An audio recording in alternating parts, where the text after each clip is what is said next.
राम मंदिर दान चोरी विरोधात खासदार पप्पू यादव यांचं संसद परिसरात पुजाऱ्याच्या वेशात आंदोलन.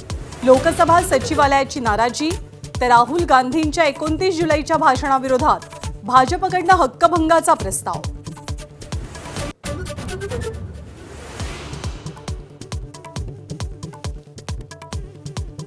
जंतर मंतरवरील आंदोलनानंतर अभिजित दिपकेंच्या माध्यमातून पक्षाचा जनाधार वाढवण्यासाठी राजकीय चढाओढी. दोन्ही शिवसेनांमध्ये जोरदार रस्सीखेच.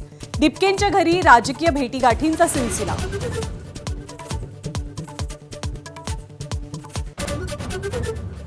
भिवंडीमध्ये 4 मजली इमारत कोसळून 10 जणांचा बळी. दुरुस्तीच्या कामावेळी दुर्घटना. एकाच गावातील 4 कुटुंबावरती काळाचा घाला.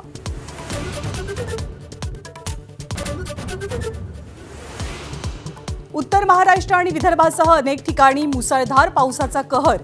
यवतमाळमध्ये कार वाहून गेल्यानं 3घांचा मृत्यू तर पुण्याच्या एकता नगरमध्ये पुराच्या पाण्यातनं बाळाची सुखरूप सुटका.